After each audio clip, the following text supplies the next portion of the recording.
Delhi liquor scam కేసులో కీలక పరిణామం చోటు చేసుకుంది. ఈ కేసులో ప్రధాన నిందితులుగా ఉన్న ఢిల్లీ మాజీ సీఎం కేజ్రీవాల్, మనీష్ సిసోడియా, కవిత సహా మొత్తం 23 మందికి ఢిల్లీ హైకోర్టు నోటీసులు జారీ చేస్తుంది. దీనికి సంబంధించిన బ్రేకింగ్ అప్డేట్ చూస్తున్నాం.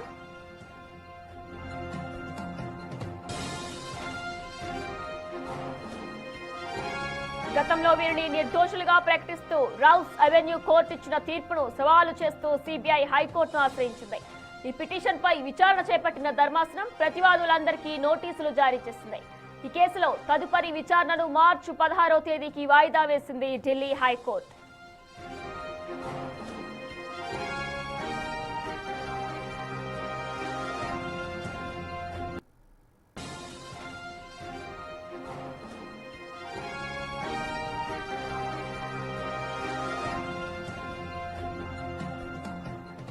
ఢిల్లీ లిక్కర్ కేసులో కీలక పరిణామం చోటు చేసుకుంది. ఇప్పటికే గతంలో వీరిని నిర్దోషులుగా ప్రకటించిన కోర్టు ఇచ్చిన తీర్పును సవాలు చేస్తూ సిబిఐ హైకోర్టును ఆశ్రయించగా ఈ పిటిషన్ పై విచారణ చేపట్టింది ధర్మాసనం. ఇదే నేపథ్యంలో ప్రతివాదులందరికీ కూడా నోటీసులు జారీ చేసుకొచ్చింది. ఈ కేసులో తదుపరి విచారణను మార్చి 16వ తేదీకి వాయిదా వేసినట్టు కూడా ఢిల్లీ హైకోర్టు ప్రకటించింది.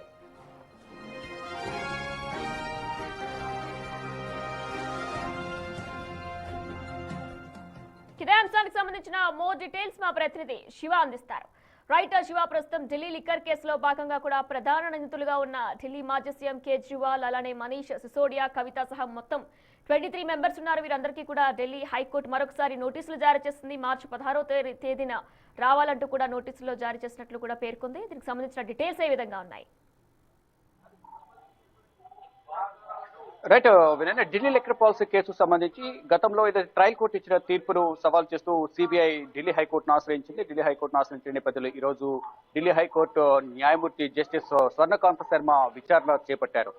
విచారణ సందర్భంగా సిబిఐ కీలక వాదన వినిపించింది. ఏదైతే ట్రయల్ కోర్టు మా వాదనను పరిగణలోకి తీసుకోకుండా, మా వాదనను సరిగా వినకుండా ఈ తీర్పును వెల్లడించింది కాబట్టి దీనిపై స్టే విధించాలనేది కూడా trial court, rows avenue court న్యాయమూర్తి సింగ్ ఇచ్చిన ప్రధానంగా ఈ తీర్పు పైన సవాల్ చేస్తూ స్టే కోరుతూ కూడా ఢిల్లీ హైకోర్టును ఆశ్రయించారు. ఈ నేపథ్యంలో ఈ రోజు వాదనలు ప్రతివాదనలు జరిగాయి. అయితే ఇటు సిబిఐ తరఫున సొలిసిటర్ జనరల్ తుషార్ మెహతా హాజరయ్యారు. ఇటు తర్వాత దీనికి సంబంధించి ప్రధానంగా ఈ ప్రతివాదులు ఎవరైతే 23 మంది నిందితులు ఎవరైతే ఆరోపణలు ఎదుర్కొంటున్నారో వారిని నిర్దోషులుగా ప్రకటిస్తూ రౌస్ అవెన్యూ కోర్టు తీర్పునిచ్చిన నేపథ్యంలో తీర్పుకు సంబంధించి ఎటువంటి వ్యాఖ్యలు చేయలేదు. కానీ సిబిఐ మీద ట్రయల్ కోర్టు ఏదైతే వాదనలు సందర్భంగా వ్యాఖ్యలు చేసిందో సరైన ఆధారాలు లేకుండా ఛార్జ్షీట్ దాఖలు చేశారు. ఎటువంటి ఆధారాలు లేవు.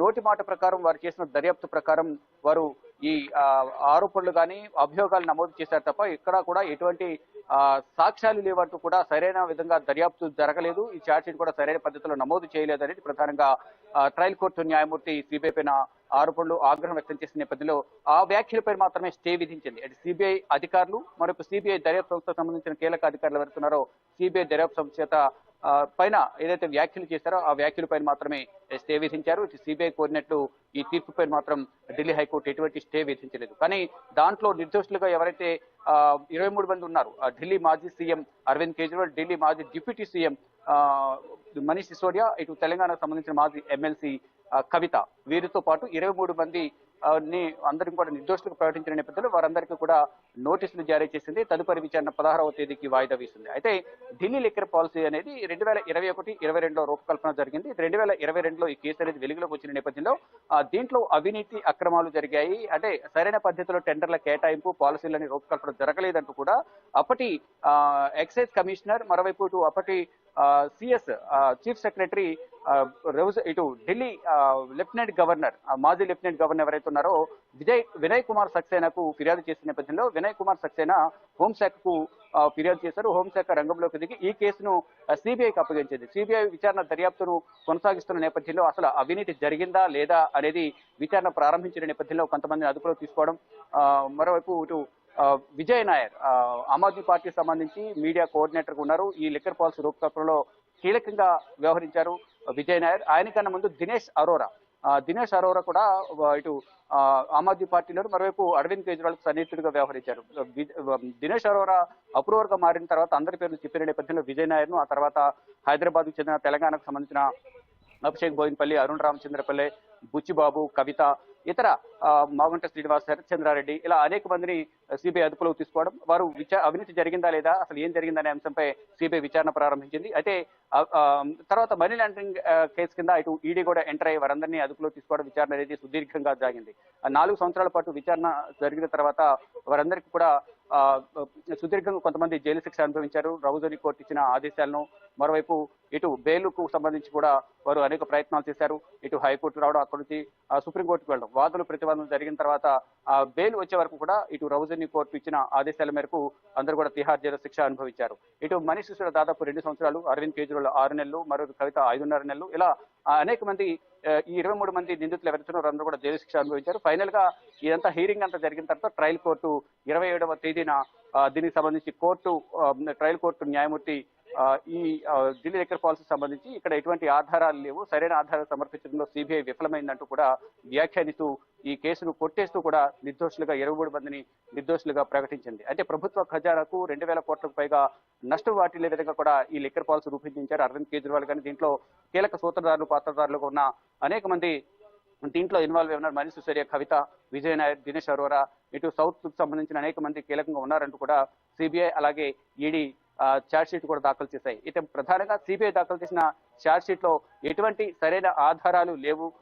సరైన ఆధారాలు లేకపోవడం వల్ల దీనిని కొట్టేస్తున్నట్టు కూడా ప్రధానంగా రౌజరీ కోర్టు న్యాయమూర్తి ఈ పిటిషన్ ను కొట్టేయడంతో పాటు వీరందరినీ కూడా 23 మందిని అంటే కవిత, అరవింద్ కేజ్రీవాల్, మనీష్ సిసోడియా వీరితో పాటు ఎవరైతే ఆరోపణలు ఎదుర్కొంటూ జైలు శిక్ష అనుభవించారో, ఎవరైతే బెయిల్ మీద ఉన్నారో ప్రజెంట్ వారందరికీ సంబంధించి కూడా నిర్దోషులుగా ప్రకటిస్తూ ట్రయల్ కోర్టు అంటే రౌజరీ కోర్టు ఆదేశాలు జారీ చేసింది. తర్వాత ట్రయల్ కోర్టు ఇచ్చిన తీర్పును సవాల్ చేస్తూ ఢిల్లీ హైకోర్టులో పిటిషన్ దాఖలు చేసిన నేపథ్యంలో ఈ రోజు సిబిఐ సంస్థ మీద, మరోవైపు అధికారుల మీద ఏదైతే ట్రయల్ కోర్టు చేసిన వ్యాఖ్యలు ఏవైతున్నాయో ఆ వ్యాఖ్యలు మాత్రం స్టే విధించింది ఢిల్లీ హైకోర్టు న్యాయమూర్తి స్వర్ణకాంత శర్మ ఆధ్వర్యంలోనే శర్మ ఈ పిటిషన్ పై విచారణ జరిపారు. విచారణ జరిపి ఈ 23 మందికి నోటీసులు జారీ చేశారు. 16వ తేదీన తదుపరి విచారణ వాయిదా వేశారు. మొత్తంగా చూసుకుంటే మొదటి నుంచి కూడా ట్రయల్ కోర్టు ఇచ్చిన ఆదేశాలు అదే ప్రాధాన్యంగా తీసుకుంటారు.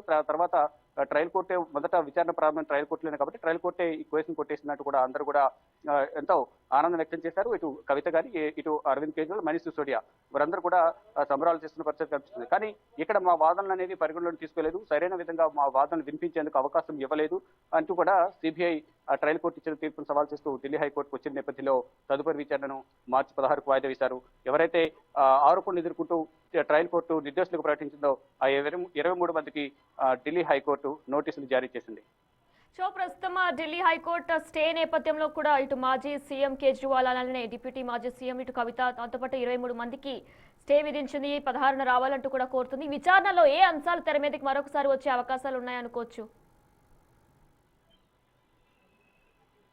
రైట్, గత విచారణ సందర్భంగా ఏదైతే వాదనలు వినిపించారో, ఎవరెవరు దీంట్లో ఇన్వాల్వ్ అయి ఉన్నారు, ఎంత మేరకు ప్రభుత్వ ఖజానాకు నష్టం వాటిల్లింది, ఎవరెవరు దీంట్లో కీలక పాత్ర వహించారు, ఇటు లిక్కర్ పాలసీ రూపకల్పనలో లిక్కర్ పాలసీ మార్పుకు సంబంధించి ఎవరెవరు వారిని కాంటాక్ట్ అయ్యారు, విజయ్ నాయర్ ఎటువంటి సమాచారం ఇచ్చారు, గతంలో దినేష్ అరోరా అప్రూవర్గా మారే సందర్భంలో అతను ఇచ్చిన సమాచారం ఏంటి, అతను ఇచ్చిన సమాచారం మేరకు ఎవరెవరిని అదుపులో తీసుకున్నట్టు సౌత్ కానీ నార్త్ సంబంధించిన కీలక వ్యాపారవేత్తలు, రాజకీయ ప్రముఖులందరూ కూడా అదుపులో తీసుకోవడం, వారి నుంచి సమాచారం సేకరించడం, వారి ఇచ్చిన సమాచారం మేరకు మరికొంతమందిని అదుపులో తీసి విచారించడం, ఇదంతా కూడా సైకిల్ అనమాట. మొత్తం కూడా తీగలాగితే డొంక కదిన చందన మొత్తం అంతా కూడా ఒకరొకరిని విచారించి వారు చేసిన అవినీతి కానీ, కాంట్రాక్ట్ వారు ఎవరెవరితో మాట్లాడారు, ఇటు మరి వాట్సాప్ చాటింగ్ కానీ, బ్యాంక్ అకౌంట్స్ ఇదంతా కూడా వెలికి తీసి అవినీతి జరిగిందా లేదా అనేది కూడా ప్రధానంగా కొంత ఛార్జ్ షీట్ ను కూడా మొదట సిబిఐ తర్వాత ఈడీ దాఖలు చేశాయి. అయితే ఈ సిబిఐ దాఖలు చేసిన ఛార్జ్ షీట్ లో ఎటువంటి ఆధారాలు లేవు అనేది ప్రధానంగా వాటిని ఆధారాలు అవినీతి జరిగిందని ప్రధానంగా దాన్ని ఎటువంటి ఆధారాలు లేకుండా ఛార్జ్షీట్ దాఖలు చేసిన నేపథ్యంలో నిరూపించడంలో విఫలమైంది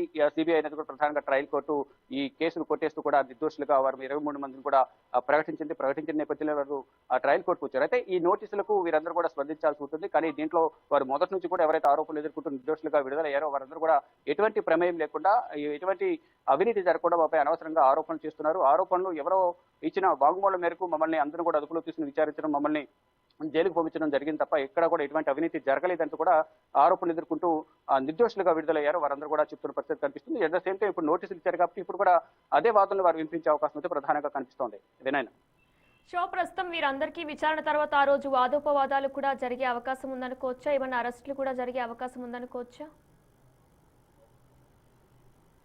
రైట్. ఇమ్మీడియట్ గా ఎటువంటి అరెస్టులు ఉండవు. ఎందుకంటే ఇప్పుడు తీర్పు పైన ఎటువంటి స్టే విధించలేదు. కేవలం సిబిఐ సవాల్ చేస్తూ ఢిల్లీ హైకోర్టుకు వెళ్ళింది కాబట్టి ఆ ఢిల్లీ హైకోర్టుకు వచ్చిన సిబిఐ ఈ విధంగా మీ పైన ఆరోపణలు చేస్తుంది. దాంట్లో వాస్తవం ఎంత ఏటనే దానిపై మాత్రం ప్రధానంగా వారికి నోటీసులు జారీ చేసింది కాబట్టి ఆ సిబిఐ చేసిన ఆరోపణలకు వారు ప్రతిగా నోటీసులకు సమాధానం ఇస్తారు. సమాధానం ఇచ్చిన తర్వాత 16వ తేదీన మళ్ళా వాదనలు ప్రతివాదనలు జరిగే అవకాశం కనిపిస్తా ఉంది. Right Shiva, thanks for the live details.